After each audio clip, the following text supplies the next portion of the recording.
Keep yourself in the loop of everything football on the Golden State Media Concepts Football Podcast. The latest news on and off the field, be it college football, Big Ten, SEC, Big 12, Pac-12, ACC to the NFL. We've got you covered. Listen to the Golden State Media Concepts Football Podcast.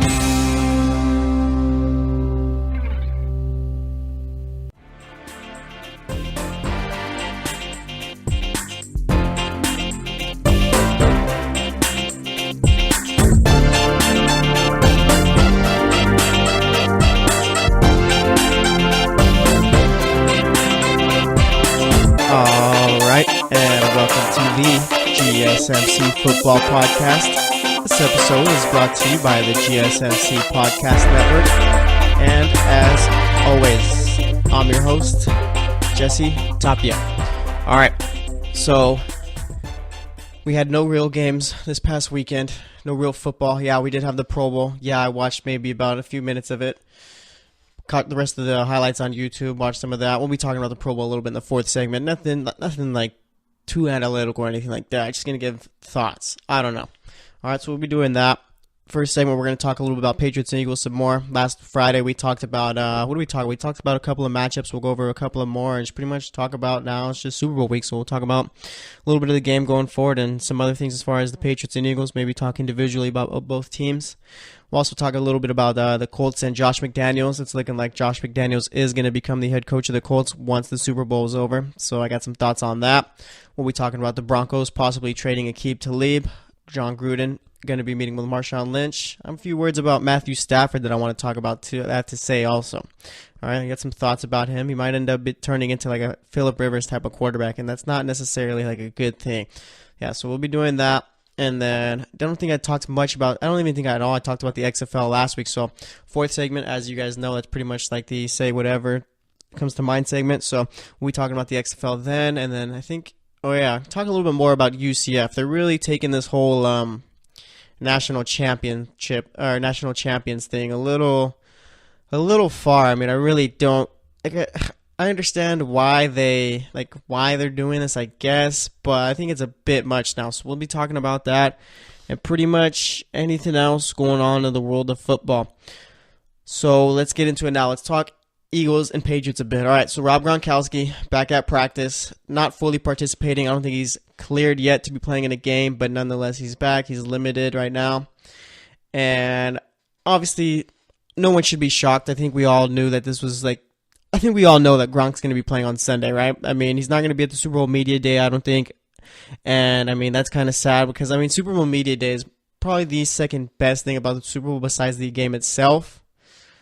Yeah, I'd have to go with that because it's pretty much like Super Bowl Media Day and Gronk is pretty much like a match made in heaven right there. I mean, the dude's always good for a couple of quotes. But, yeah, but nonetheless, he's back at practice. I don't think he's completely cleared yet, like I said. But he'll be playing in the Super Bowl. So what does that mean for the Eagles? That means that their linebackers and safeties are going to have to obviously watch out for Gronk. Obviously, all right? So as far as I'm not sure how, I know Gronk, he makes a difference in this game. And I was talking about it a little bit last Friday. I know he makes a difference, but I don't think he's much of a win-loss type of factor for the Patriots if he's playing or not playing, you know? I hope you guys get what I'm saying right here.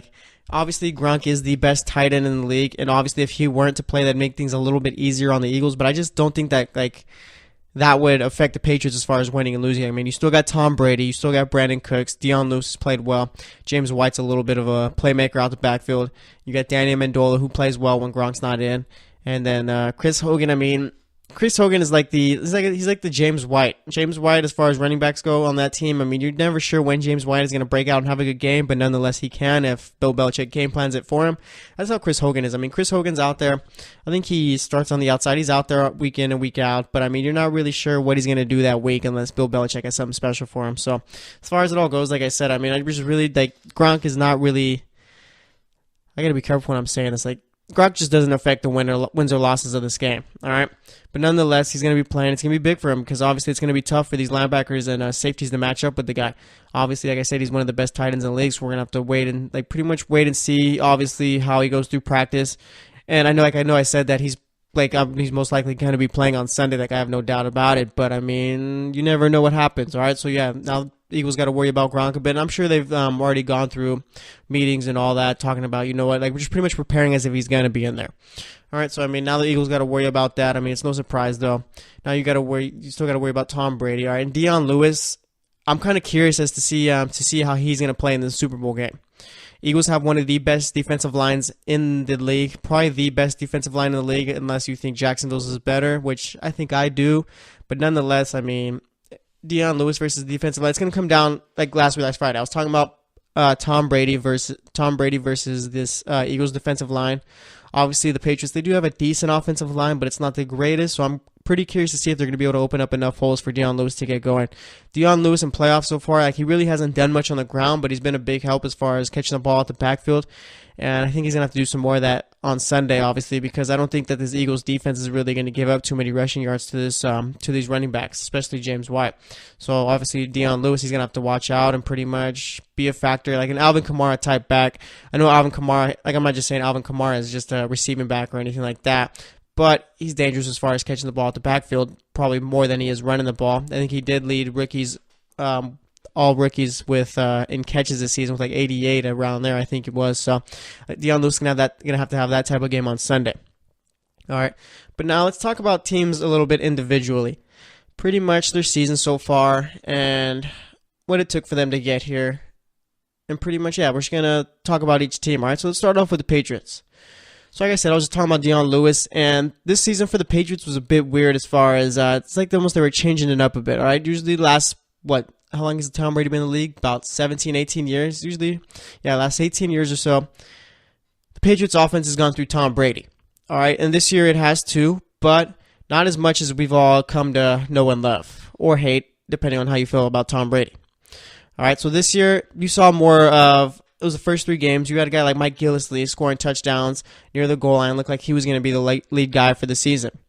Obviously, Bill Belichick, knowing what he knows, says no, he's going to be our guy for about 4 games. Then Deion Lewis comes in. All right, Deion Lewis comes in, plays well, rushes for around 70 yards, I think it was, in his first real start. Got around 15 carries, and pretty much ran away with that starting running back position. All right, like I said, usually you'll see Bill Belichick switch around from about anywhere from 2 to 3 running backs a season, just so that way I feel that they don't get burnt out too much. And I get that. Obviously, it's worked for him. All right, but this season so far, like I said, I mean, it really hasn't been one where Tom Brady's had to put the offense on his back. I mean, you look at Brandon Cooks. I mean, the guy really hasn't played well at all this season. Played pretty well so far in the playoffs. I think he had, 6 catches for 100 yards against the Jags in the AFC Championship game, so he started to come alive a bit. Obviously, Gronk is going to be doing his thing year in and year out because he's the best tight end in the league, probably the best tight end of all time. Sorry, Tony Gonzalez, but, I mean, there's no one like Gronk, all right? Then you got guys like Chris Hogan and Danny Amendola. Not all-time talents or anything like that. Not even probably top 15 players at their position, if we're being real. Probably not even top 20 players at their position. All right, so obviously Tom Brady, no one's really noticed, but I know his passing yards have been up, but his touchdown numbers I think have been kind of low. But he's kept his interceptions down too. So like Tom Brady, he hasn't been lining it up or anything like that, but he's still one of the top quarterbacks in the league, so he's been doing enough. But getting back to this whole Deion Lewis thing, I think that's been a big help to Tom Brady because obviously as you get older, I mean, no matter what, I mean, it looks like Tom Brady's gotten better, but you're going to need a little more help going forward. That's what Deion Lewis has given him. All right, now you can give the ball to Deion Lewis around 15 to 20 times, and that's not going to affect your offense in any way. If anything, it's going to make it better. So now they're more of a 2-dimensional type offense finally. All right, and like I said, their offensive line has been playing well. As far as the defense, I mean, the defense has given up, I think, probably the 30 most yards this season on average on defense, but they don't give up too many points. I'm not sure. I haven't really liked that formula for that defense as far as just pretty much giving up a bunch of yards but keeping them out the end zone because, like I said, I mean, now it doesn't matter. But like you face up with like a team with a good offense, like could have been Pittsburgh, but obviously they got knocked out, and it's not going to work too well against this Philly offense. I mean, last or 2 weeks ago they faced off with the Vikings, scored 38 points on that defense. I'm not sure that New England's going to be able to pretty much play with that formula as far as giving up a bunch of yards and trying to keep them out the end zone because this Philly offense, like I said, has been playing well, especially with Nick Foles at quarterback. All right, but nonetheless, I mean, the Patriots so far this season, well, pretty much for the entire season, their go-to has been give the ball to Deion Lewis around 15, 20 times, and let Tom do what Tom does. All right, it's worked out. This is why there's a Super Bowl again. All right, and as far as the Eagles go, I mean, we all saw it. Carson Wentz was looking like an MVP candidate, probably was going to win the MVP. Then tore his ACL sadly against the Rams, and it just, like I've said before, and I'll say it now, I thought the Eagles were done. I think the podcast Monday after Wentz tore his ACL, I said the Eagles are done. They're going to lose in the divisional round. That's it. Sure enough, here they are in the Super Bowl. Why are they in the Super Bowl? They're in the Super Bowl, I think, because they have one of the best defenses in the league, and they're extremely well coached. All right. As far as the Patriots go, yeah, we know they're well coached. Yeah, we know they have the best coach of all time. We don't really have to talk too much about Bill Belichick because we know what he brings to the table, and we know that he's going to have this Patriots team as probably the best coached team in all the league. But nonetheless, I mean, Carson Wentz tears his ACL. Boom. Well, for most teams, that's it. Your leader goes down. Your best player goes down. You're shook. It's over. You really don't think you have any chance. You're pretty much just done for the rest of the season. All right, Doug Peterson has done well to keep this team on track and done well to pretty much shift and adjust his offense to where Nick Foles can be successful. Okay, because Nick Foles, other than that year we threw, 27 touchdowns, 2 interceptions, just really hasn't been that great. Okay, he went to the Rams, didn't really do much there. And I can't remember if he, after the Rams, if he ended up with another team after that. I think he might have been like the Chiefs or someone. I can't remember exactly. Or if he just came right back to the Eagles. But nonetheless, ends up back in Philly as the backup quarterback. And here he is with 1 game left and the possibility of winning a Super Bowl. Like, imagine it. Like, just think about it, okay? Nick Foles, the quarterback, winning the Super Bowl with the Philadelphia Eagles. All right? I've said it before, I'll say it again. The NFL is shifting to a new age to where, you know what, you're not going to need the best quarterback in the league in order to get to the Super Bowl or win the Super Bowl. If Nick Foles wins this game, or the Eagles win this game, I should say, then that's going to pretty much push my theory the right way even more. All right, but like I said, I mean, so far this season, I mean, they traded for J.J. midseason right before the deadline, and I mean, now, I guess the playoffs got here, I think the biggest thing for J.J. was that bye week for Wild Card Weekend. All right, that little extra week that the Eagles got was huge for them. You get J.J. to get acclimated more with the offense, and pretty much he learns the playbook more, learns the schemes more, and boom, he's been playing well. Probably one of the bigger parts of the Eagles' offense so far in the playoffs. Really taking a lot off of Nick Foles' shoulders.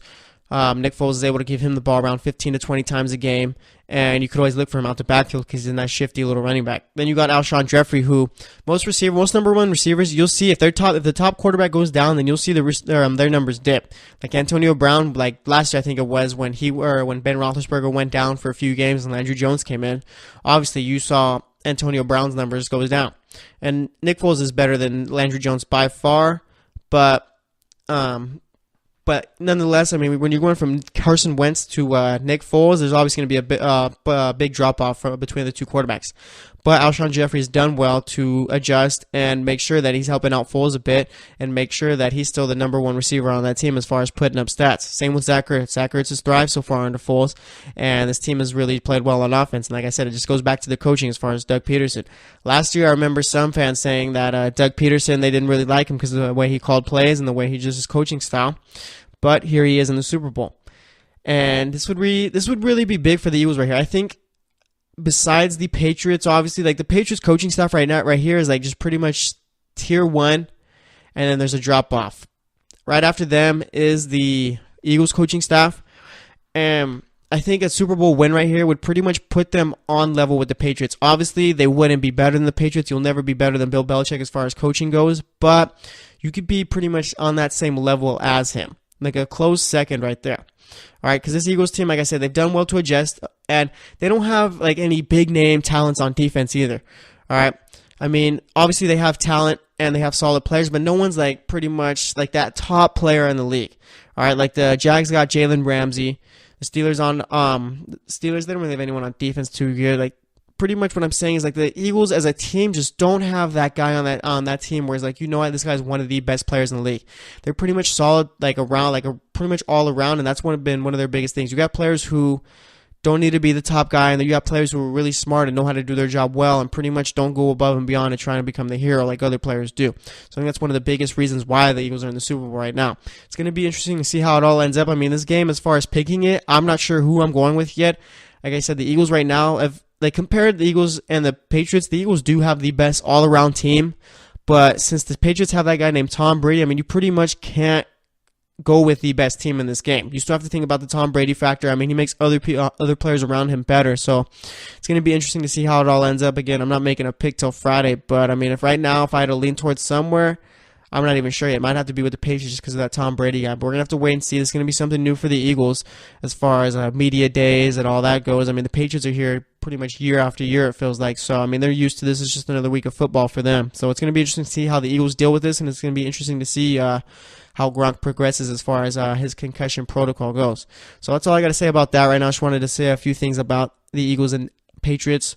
Again, I mean, Gronk playing on Sunday, really no doubts about that, and it's going to be interesting to see how it all ends up. But we'll talk a little bit more about it tomorrow, say a few more new things. But other than that, that's going to be it for this segment. Next up, we're going to be talking about Josh McDaniels and the Colts, see how that's going to end up working, or at least what I think of it, and we'll see if we can fit in maybe John Gruden meeting with Marshawn Lynch in the future, or Keep Talib and the Broncos trying to trade him. So stay tuned, and we'll be right back. Are you looking for help for your fantasy football team? Check out the GSMC Fantasy Football Podcast. Get today's best advice on who to start, who to sit, even who you should draft. From sleeper picks to red-hot lineups, they got it all covered for you. That's GSMCpodcast.com/fantasy-football-podcast. We'll cover traditional leagues, dynasty, PPR, even IDP leagues. When you need fantasy help, there's just one show to hit up. Don't forget to like them on Facebook and follow them on Twitter. Visit GSMCpodcast.com for more info.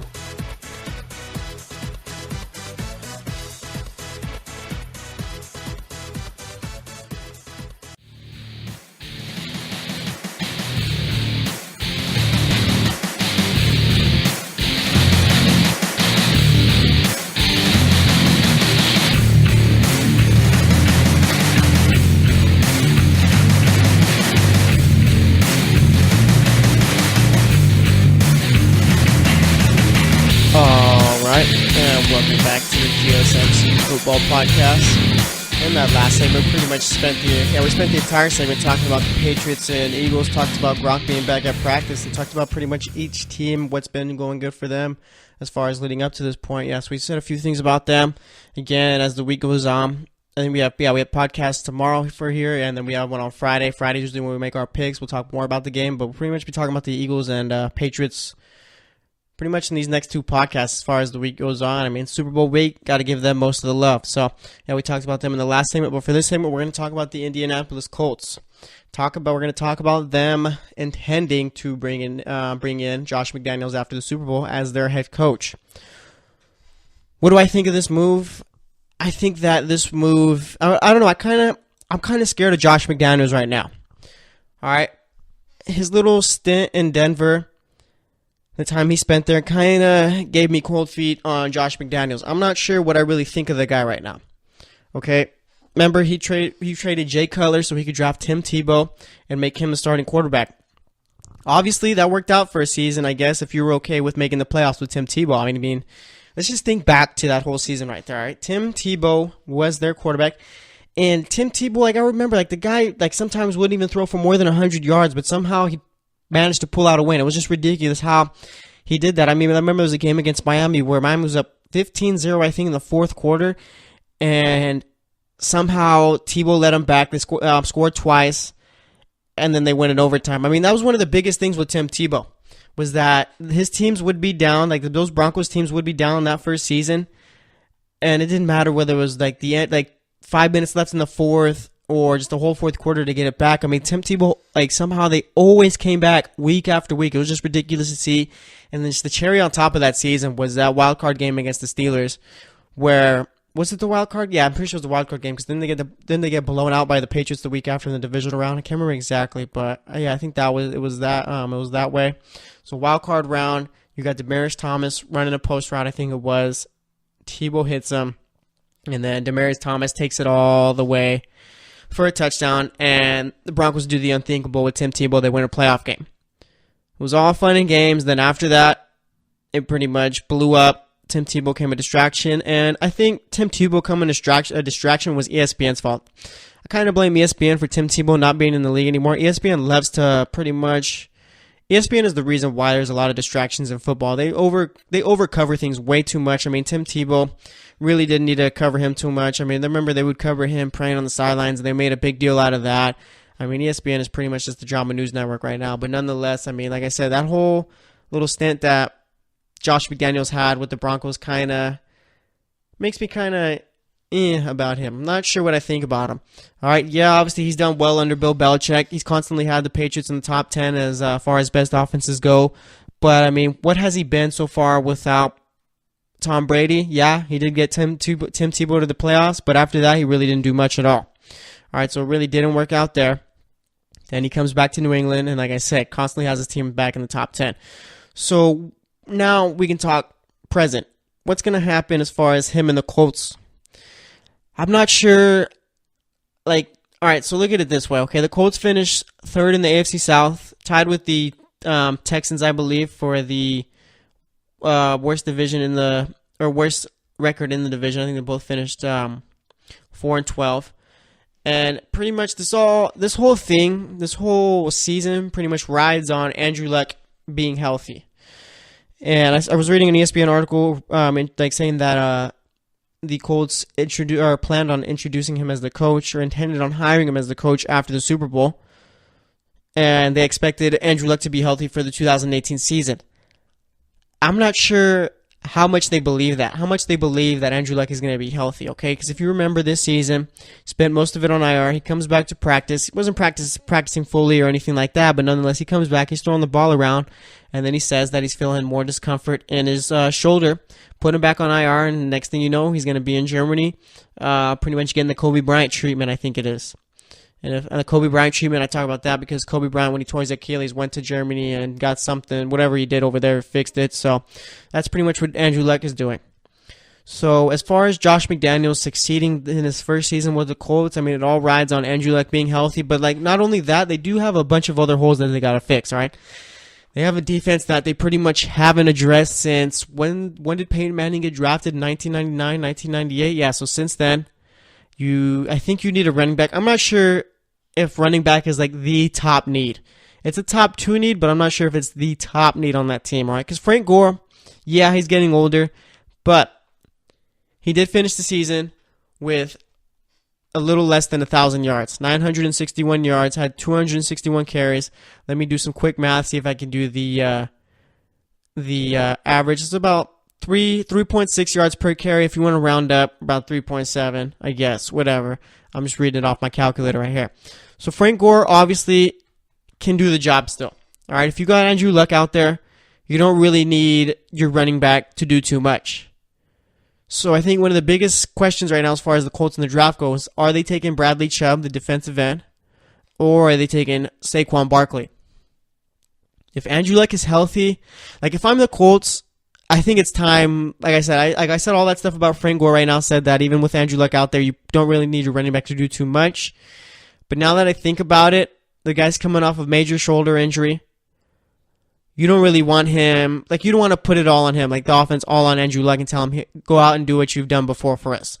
All right, because if you remember, when Andrew Luck took that Colts team to the AFC Championship, only for them to get blown out by the Patriots, and that was actually the beginning of Deflategate. Man, what a waste of time that was. But nonetheless, like I said, that year, Andrew Luck pretty much did everything for that offense. And like I've said before, I mean, the Colts have really never built a team out around him or Manning so far in their careers. Well, I mean, Manning's career is over, so far in Andrew Luck's career. All right, but you know what? If I'm the Colts, I'm going to take Barkley at number 2. Or no, yeah, they're actually number 3. So I'm going to take Barkley at number 3. And if I take Saquon Barkley at number 3 and he's my running back on the Colts, Andrew Luck doesn't need to go out and throw the ball 50 times a game. All right, Andrew Luck can be a normal quarterback finally. Andrew Luck, when he's healthy, obviously is probably a top 5. No, not probably. He is a top 5 quarterback when he's healthy and out there. All right, so as far as the Colts pick, I understand that you do need help on the defense, but Andrew Luck does help mask a lot of those problems. And if you had a guy like Saquon Barkley back there, let's say you're going to help even more as far as masking those problems on the defense when you're putting up at least 30 points a game. All right, you still got Malik Hooker. Yeah, did have a season-ending injury. I think it was week 1 or early on in the season. He's going to be coming back next season, hopefully healthy. All right, that's one spot. If he comes back healthy and plays well, you don't have to worry about. And you can spend the rest of the draft on that defense. But I think with the Colts drafting at number 3, you got to go best player available, and that is Barkley, and that is going to help that offense greatly right there. All right, so like I said, as far as like Josh McDaniels becoming the Colts head coach, just like if Andrew Luck, let's say Andrew Luck doesn't come back like healthy, completely healthy, and he struggles with his shoulder for the near future, then Josh McDaniels is going to be in big trouble as far as keeping his job with the Colts for more than 2-3 years. All right, because believe it or not, that AFC South division has been the laughingstock of the NFL the last few years. But now you got Deshaun Watson, who did tear his ACL this season, coming back next year. If he gets all healed up, I mean, I'm sure he could still be the quarterback he was this season. So you got to worry about the Texans now. And the Texans, with a healthy Deshaun Watson, are a playoff team. All right, Deshaun Watson was playing like a top 5 quarterback when he was out there, even looking like one of the best quarterbacks out there. Was going to be a shoo-in for the Offensive Rookie of the Year award, but like I said, he tore his ACL, so I mean, really couldn't do much there. So now you got to worry about a Houston Texans team with J.J. Watt coming back. They lost Whitney Merciless. No one really remembers that. And like I said, you got Deshaun Watson coming back. It's going to be a top team in the division right there. Then, the team that just played in the AFC Championship, the Jacksonville Jaguars. All right, got the best defense in the league, arguably. You can also, like I said, arguably, because you know what? You might be able to put Philly as the number 1 defense in the league. But nonetheless, you got them. All right, and then you got to worry about Leonard Fournette on that team. You got to worry about Dede Westbrook, Keaton Cole, Marquise Lee, Allen Hurns all getting better in another year. Then you got to worry about Allen Robinson coming back, who missed this season. You know what? The Jags might even end up picking up a guy like Kirk Cousins, or possibly trading for a guy like Alex Smith unless he gets cut by the Chiefs. I mean, the Jags with Alex Smith, that's a Super Bowl contending team right there. I know people don't really like Alex Smith too much, but, I mean, you just need someone to be better than Blake Bortles. So you got to worry about them. And then you got a Titans team who just fired Mike Mularkey but brought in Mike Vrabel. All right? I remember Mike Vrabel playing with the Patriots linebacker. Couldn't stand him, but he was good at his job, and it's looked like so far in his coaching career he's been doing well, obviously, if he's getting a head coaching job this early. So now you got to worry about the Titans, I mean. They still got to pick up an offensive coordinator, and you got to worry, if they pick up a nice little offensive coordinator, someone who's going to help Marcus Mariota this season, now you got to worry about him too. Marcus Mariota had a down year, but, I mean, we've all seen what kind of quarterback he could be. So now, like I said, if the Colts don't get Andrew Luck 100% healthy, then they're probably, like the Colts, even with Andrew Luck, might finish 3rd in this division. All right? If I had to put, let's say like a healthy 100% Andrew Luck comes back and he's ready week 1. Are we sure that we want to put this Colts team all around above Houston or Jacksonville? I don't think so. I think Jacksonville is going to be the team to beat in that division next year. I think Houston is going to be better than them. And you're pretty much relying, like I said, you still have to draft Saquon Barkley, but he's going to be a rookie, so you're pretty much relying on Andrew Luck to pretty much be the guy that he used to be and make everyone around him better. I think that if he does come back healthy, then Tennessee will finish 4th in that division. But nonetheless, I mean, it's going to be a difficult job for Josh McDaniels to do, especially with this division being so good and young going forward. All right, I'm not sure if he's going to be able to handle it. Like I said, it's going to be difficult to see how it all ends up for him. But, I mean, right now, the Colts really have no other choice. There's no one better out there other than McDaniels for them. Matt Patricia, the defensive coordinator for the Patriots, is going to be heading to Detroit. We'll mention him a little bit in the next segment. And like I said, you got to see what Mike Vrabel does with Tennessee. So it's going to be difficult for Josh McDaniels to do a good job here in this division. I know as a coach, listening to interviews as far as what they have to say. They say first thing you look at is the quarterback and then who's in that division. Josh McDaniels looks at the quarterback. Yeah, you got Andrew Luck. Is he going to be healthy? We're not sure. And look at the division. Like I said, it might be one of the best in football next season. So we're going to have to wait and see how it all ends up. I think I'm going to go ahead and say that I do like the move, but that only depends on, that's only because I think Andrew Luck is going to be healthy once week 1 comes around. So we're going to have to wait and see how it all ends up. But nonetheless, that's all I got to say about that. Next up, we're going to be talking Matt Stafford. We're going to be talking Aqib Talib, and we might talk Marshawn Lynch a bit, or we might just throw him in with that 4th segment. So stay tuned, and we'll be right back. Check out the show that's built on the MMA. From the UFC to extreme cage fighting, they got the fights covered. Check out the GSMC MMA podcast. Get the latest news on past or upcoming fights. Join us as we talk to and about some of the biggest names in the MMA, past, present, and future. When it's the fight game, there's just one show to check out. GSMCpodcast.com/MMA-podcast. Don't forget to like them on Facebook and follow them on Twitter. Visit GSMCpodcast.com for more info.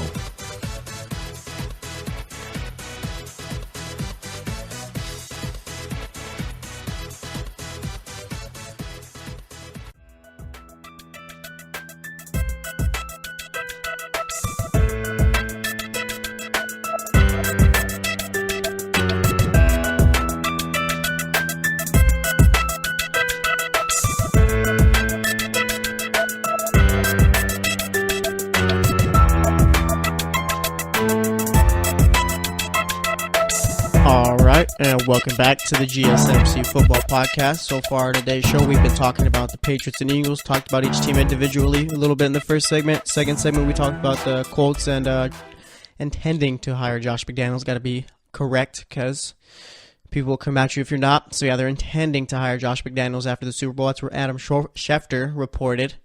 So we talked about that. Talked about how even with Andrew Luck being 100%, once week one comes, they still might not even be the top two team in that division. You still got to worry about the Texans with Deshaun Watson. You still got to worry about the Jacksonville Jaguars. I think they'll be better than the Titans, but we got to see about them, who they bring in an offensive coordinator. But nonetheless, we talked about that. This segment, we're going to talk about the Broncos a bit, talk about them looking to trade Aqib Talib, talk about what they are with Kirk Cousins, because I think that's what this whole Aqib Talib trading rumors thing is about. I read on ESPN that they're trying to trade him because of financial reasons, and I mean, if you're going to looking to sign Kirk Cousins, obviously you're going to have to give him a big money contract. So we'll talk about that. We'll talk about Matt Stafford a little bit. We're just going to talk about Matt Stafford. That's it right there. I mean, the guy, he needs to make the playoffs or else he's going to have his career is just going to be sad, I feel. So let's talk about the Broncos first, all right? So this season, finished last in the division. We're the worst team in the division, probably by far. I mean, you had the Chargers and the Chiefs fighting for a playoff spot towards the end of the season. You had the Raiders who were in that little discussion for a couple of weeks. And like I said, Denver was just a bad team, okay? I think that Denver's biggest problem as far as them being a bad team was at quarterback. I mean, you have Demaryius Thomas, you had Emmanuel Sanders, C.J. Anderson, Von Miller, guys like Aqib Talib, Chris Harris, I believe the other guy's name is Bradley Roby, Todd Davis playing linebacker, Sac State's finest right there. Shout out to him. And then you had, like I said, I'm not sure if I mentioned Von Miller already, but you have him on the defensive line, and he's one of the best D linemen in the league. So I mean, this wasn't a bad team all around. All right, this is pretty much like a sleeping giant type of team right here. The biggest problem with the Broncos was that, you know what, quarterbacks couldn't complete a pass to save their life. I saw Trevor Siemian play once, and it was brutal. I've seen Brock Osweiler play in his career. It's been brutal. Paxton Lynch, not brutal, but it hasn't been good. It's been pretty bad, but brutal is a little stretch. All right, so this team's biggest problem was the fact that, you know what, they had no quarterback. All right, when you're constantly, like, if we remember the defense playing that year that they played Carolina in the Super Bowl, everyone was talking about them as being one of the best defenses of all time, if not the best. All right, and it was looking like that. A couple of years later, here they are, and people were talking about how the defense is old, they're getting worse, they're not that good anymore. I don't really think that's the case. I think there's more context to it than the defense just getting old and not being good anymore. All right? When your quarterbacks are out there and you're going 3 and out the entire game, not doing anything, your defense is on the field anywhere from 20 to 25 minutes a game. That is not a recipe for success right there. All right?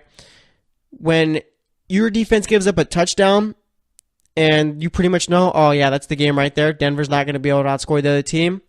I mean, there's nothing really to play for.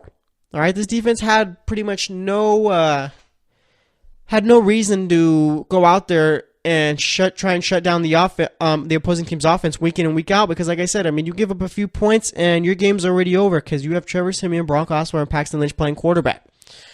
All right, so I mean, I think that was the biggest downfall of the Broncos this season. It wasn't that they were a bad team all around; it was that they had no quarterback.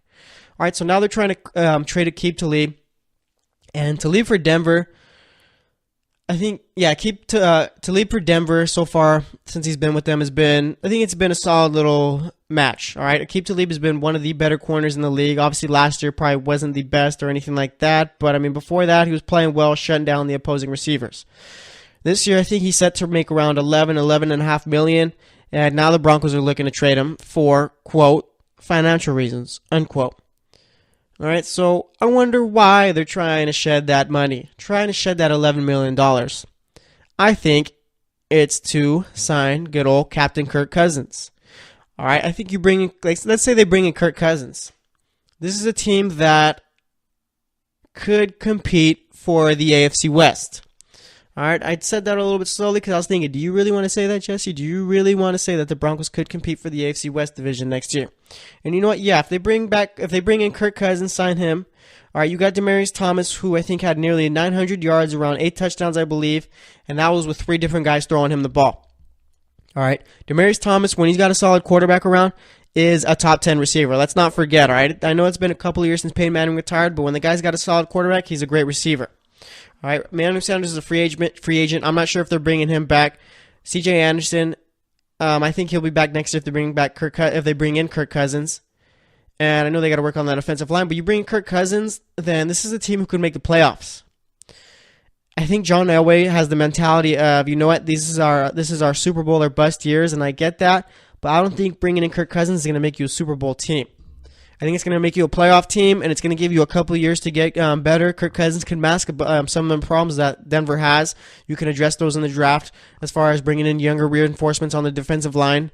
I think their secondary is still good. Like this Denver team is a sleeping giant right here, all right? They're not a bad team. They're just a team who needs a quarterback. You're not going to ever get anywhere with Brock Osweiler, Trevor Siemian, and Paxton Lynch as your quarterback. And these last couple of years have pretty much just been wasted years as far as their little Super Bowl window that they've had. This team should have won a Super Bowl.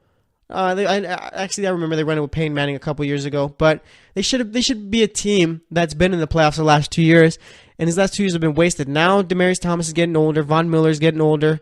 I mean, you still do have Chris Harris and Bradley Roby playing cornerback, who are still solid young corners. Like I said, you got Todd Davis. So I mean, as far as bringing in Kirk Cousins, I think Denver should do it. And now you pretty much got to figure out what's going on with that number 5 pick. All right. If I'm Denver, then I might be looking to possibly trade up, switch picks with the Colts. Colts currently got the number 3 pick. If the Colts are trying to take a guy like Bradley Roby instead of Saquon Barkley, I'm going to try and jump ahead of the Browns, and I'm going to draft Barkley if I'm the Broncos. You jump up, you draft Barkley, then you are set.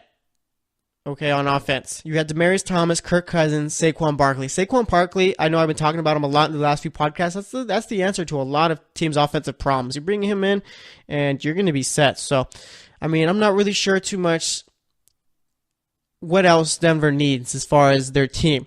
You're going to need another receiver, because I don't think they're bringing back Emmanuel Sanders, but you're not going to draft a receiver at the number 5 spot. None of these receivers in the draft are worthy of the top 10 pick unless you're the Bears who desperately need one. All right.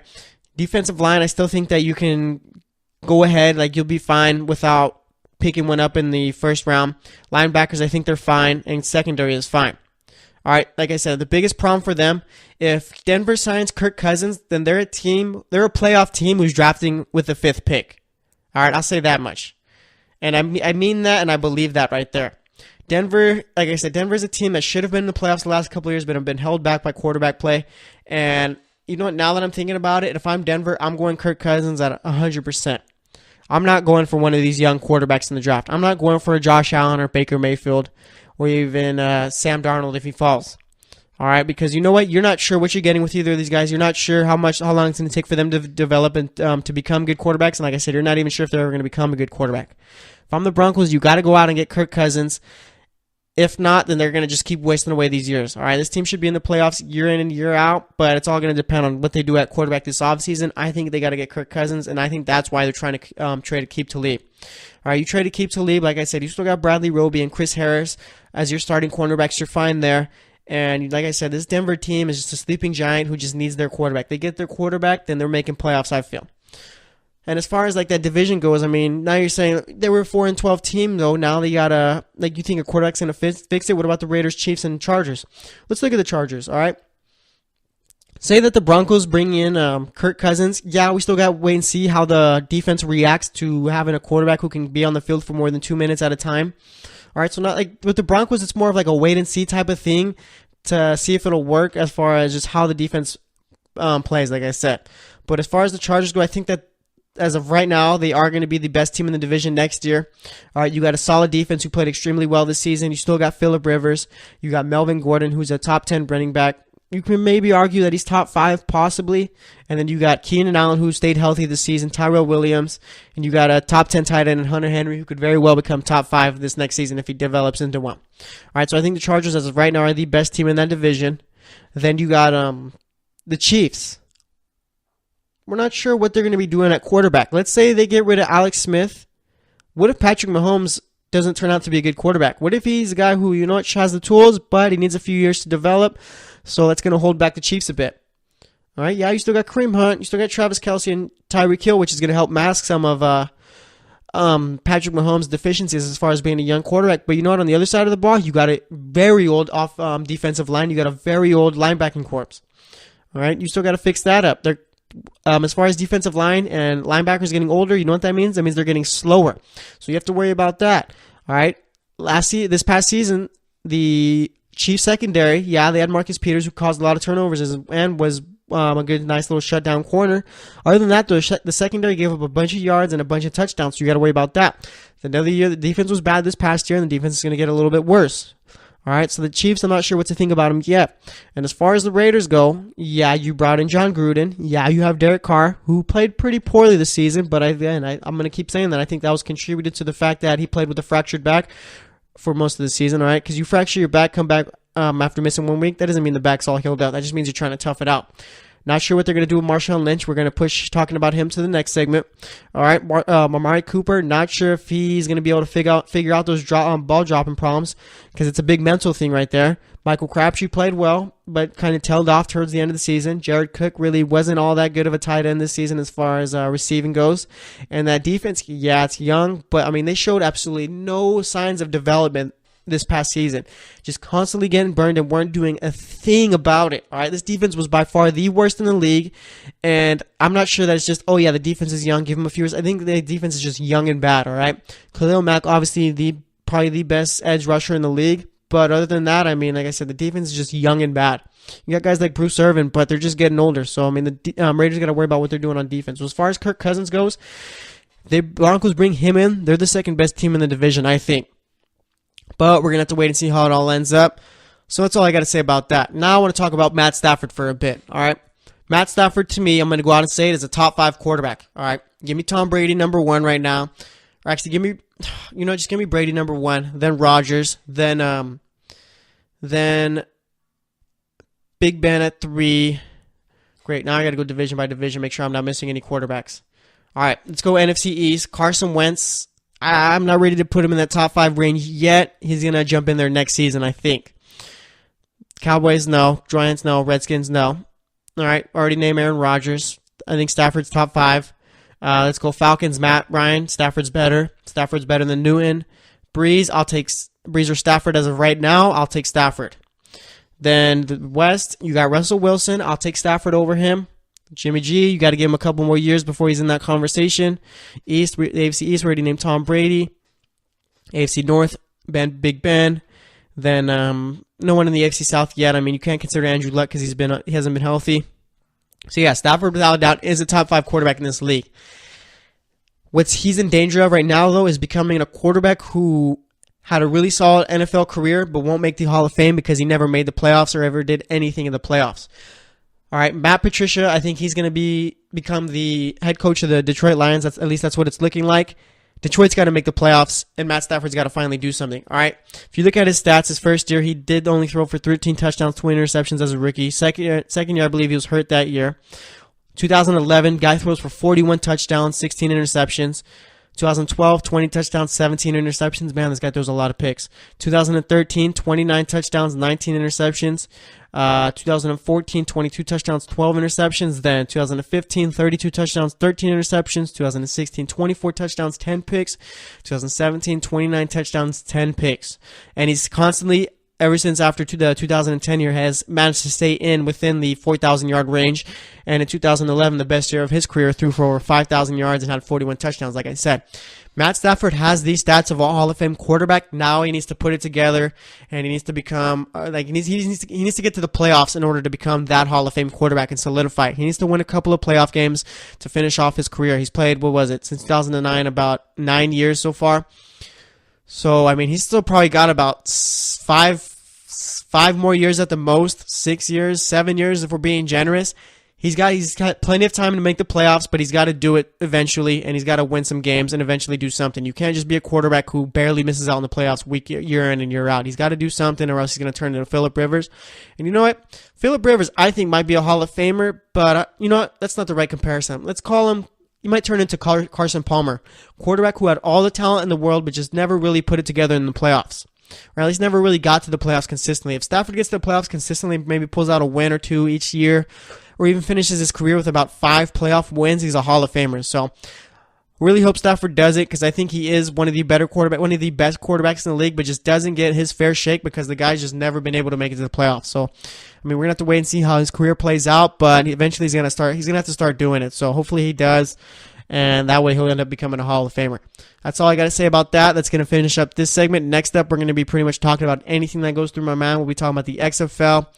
We had a few things, Marshawn Lynch, and maybe say a few things about the Pro Bowl. So stay tuned, and we'll be right back. Check out the show built around the women of MMA. From the UFC to the extreme cage fighting, we got the fights covered. Listen. It's the Golden State Media Concepts Women's MMA Podcast. The latest news of upcoming fights, discussions of previous matches. Join us as we talk to and about the biggest names in women's mixed martial arts, past, present, and future. When it's the women's fight game, you know where to listen to. The Golden State Media Concepts Women's MMA Podcast.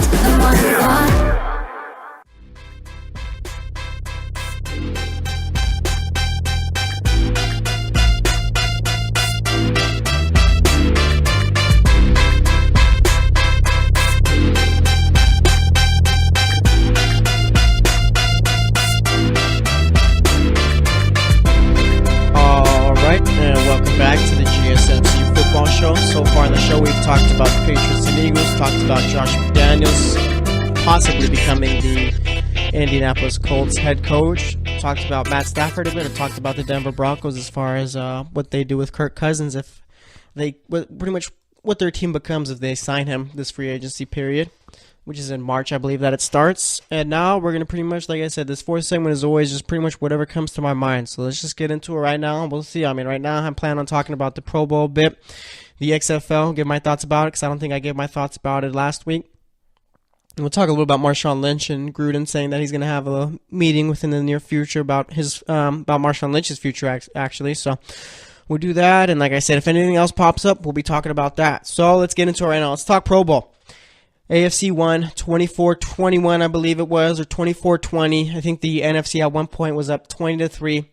Didn't get a chance to watch the game entirely. Like, I watched some highlights on YouTube because the NFL does put out like little pretty much game recaps as far as highlights go. So I'll watch those sometimes if I don't get a chance to watch games I don't want to.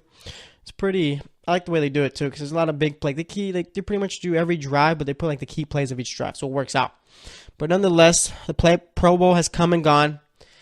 And I don't think much has changed about it as far as feeling, as far as play, and pretty much everything about it, all right?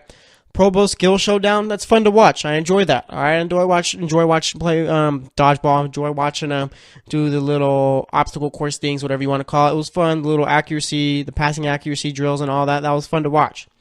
Pro Bowl itself, I mean, the effort, I guess you could say, was a tiny bit better, I guess. But it's just not something that interests me anymore, right? As a little kid, I used to love watching the Pro Bowl. I used to love watching the best players play from the AFC, play the best players from the NFC. Seeing my favorite players out there. It used to be fun to watch, you know? But just now, it's pretty much just... It's just the Pro Bowl now. I mean, that's how, like, I feel that way about all All-Star games. Like, the NBA All-Star game is pretty cool. I mean, did you guys even know that the NHL All-Star game was this weekend, too? I mean, man, the NHL, like, I should talk more about it on the sports podcast, but the NHL has, like, a bunch of work to do as far as marketing goes. I mean, I think I could possibly teach them a thing or two about it because they're extremely bad as far as that goes. But like I said, maybe I'll talk about that on the sports podcast. But nonetheless, I mean, the NFL Pro Bowl is just cut it. Just cut the game. Really, let's just end the game. All right, how about this, okay? Roger Goodell, he says, you know what, we're done with the Pro Bowl. Obviously, it's not doing well in ratings, and fans don't really care about it. All right, yeah, we'll cut it. We'll send the players. We'll still do the voting for the Pro Bowl, pick players and all that. All right, whoever gets selected, obviously, it's going to be like the same format. It's going to be the same format as the Pro Bowl itself right now, except there won't be a game. So they do that. All right, send them to Hawaii. And still do the skill showdown, and instead of having like how they do it now, the winning team gets a certain bonus and the losing team gets a lesser bonus, just meet in the middle and give them all the same bonus. All right, you got selected to the Pro Bowl, congrats, here's your bonus. We're going to send you to Hawaii and you're going to do a little skill showdown thing how they did on ESPN for the fans, and we're going to be done with it. All right, there's no point of the Pro Bowl anymore. It's not fun to watch. It's slow. Players don't try, and I completely understand it too. I'm not saying that the players need to go out and go 100% or anything like that. I completely get why they don't try. I understand not why they didn't get hurt, and I completely agree with it. That's fine with me. But as a fan, I'm saying, you know what, just be done with it. Roger, get rid of it. While you're at it, get rid of Thursday Night Football too. All right, because you know what, I can't stand Thursday Night Football. The play of the game is terrible on Thursdays. The players don't like it. The ratings are low. All right, if I had to pick one, I'd rather watch the NBA on Thursdays anyways, but that's just me. Like I said, I mean, just get rid of Thursday nights, get rid of the Pro Bowl, and I think we'll all be fine with it, all right? I'm fine with having my games on Sundays and Mondays, even Saturdays in December. Saturday games in December are the best, I feel. Not the best, obviously, but they're fun to watch. It's a whole lot better than watching a game on Thursday. So I'm not sure if the NFL is ever going to do it, though, because there's this whole little money-hungry thing that they got going on, and they'll always be that way. But nonetheless, I mean, the Pro Bowl, it's cool. It's a little fun thing. But as far as the game itself, I don't care, if I'm being real. I mean, the Pro Bowl is just the Pro Bowl. As a little kid, you probably enjoy it more, but when you get older, I mean, it's pretty much just bad football. So like I said, get rid of it. Get rid of Thursday Night Football, too, while you're at it. All right, so that's all I got to say about that. Now, let's talk a little bit about the XFL. Vince McMahon had a little press conference last week saying that he's bringing back the XFL in 2020. Said it's not going to be like the old XFL, and I was too young for the old XFL. I think that was, 2000, 2001? I think I was only like 6 or 5 years old at the time, so I don't really remember it. All right, I've always been an NFL guy. That's all I've ever known. So now the XFL is coming back. I'm kind of excited about it. And I know that people are saying, oh, the XFL is going to fail. The quality of play is going to be bad. Yeah, of course it is. Anyone who's going into watching the XFL thinking, ooh, hopefully the quality of play is good and it's almost as good as the NFL or like maybe a tier below it, is crazy. All right?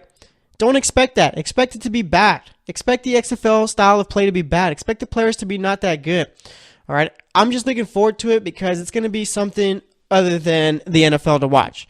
All right? Even if the play is bad, I'm going to continue to watch it. Like I said, just because it's something else, just because Vince McMahon knows how to market something, I feel. Yeah, he failed. And this is one thing I'm kind of intrigued about. All right, yeah, he failed miserably with the XFL the first time around, but you know what? He used that. It sounds like, at least, because from him saying that it's going to be more a family-friendly type game, and it's going to be more. It's just going to be like it's going to be completely different from the old XFL. That's what it's looking like. All right. With him saying that, obviously that means that he's learned something from the last go around. So obviously he has some ideas in place to help fix it in order to make it better than what it was. All right, people are saying the XFL is going to fail, or do you think the XFL will be successful? That's where I'm kind of like confused about right there. Like, what is successful for the XFL, honestly? All right, the XFL will never jump up to the ratings or get the money that the NFL does. All right, the NFL has pretty much built an empire over the last 50 years. A little bit more than 50 years, but you get what I'm saying, right? They built an empire. It's going to take a whole long time for the XFL to ever get that way, and I don't think they'll ever last that way. Honestly, the NFL, like, you know what runs through my mind about the NFL? How much longer do we have till the NFL is done? Like, think about it. You think the NFL could go on for like another 30 years? Like, imagine 30 years from now. Do you think the NFL is still going to be around? Even 20 years. All right? Yeah, they have a lot of money, but that's just the stuff that rolls through my mind right there. Like, imagine like 20 or 30 years from now, like, are we like, how is the NFL still going to be around? Like, I'm not even sure. I don't know. It's just deep thoughts right there, deep thinking.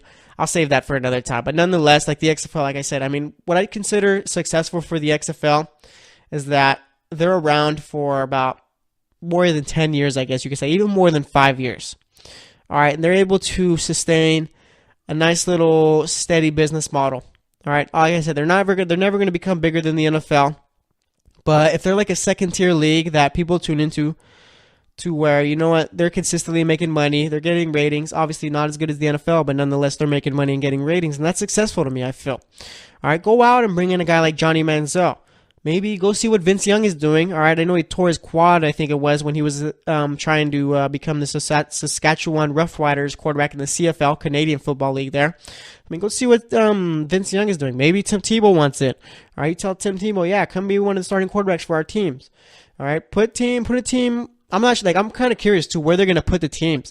I mean, me living in Sacramento, if they put a team in Sacramento, that's automatically going to be my favorite XFL team. But, I mean, it's going to be interesting how they place them all. I think it's going to be 10 teams in the league, 10 or 8. I can't remember exactly. But, I mean, it's it's going to be interesting to see like the XFL. Like I said, I don't really remember it from the first time just because I was too young. So I'm kind of excited to see how it ends up in 2020.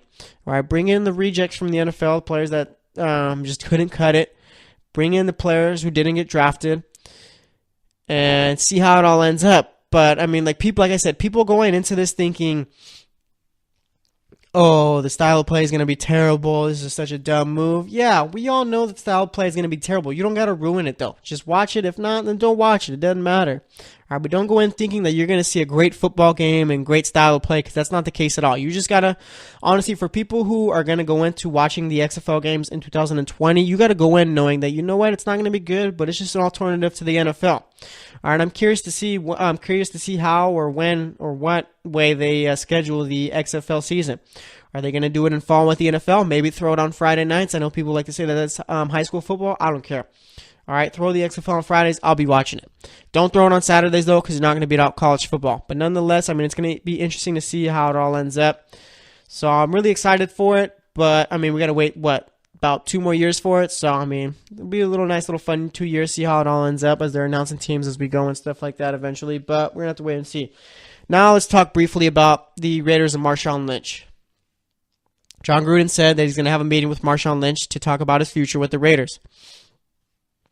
Marshawn Lynch's future with the Raiders is pretty much this last year, and that's it. He's not going to go to Vegas, I don't think, and play for the Las Vegas Raiders. Marshawn Lynch only came back to play for the Oakland Raiders before they leave, because he's all about Oakland, and I respect that.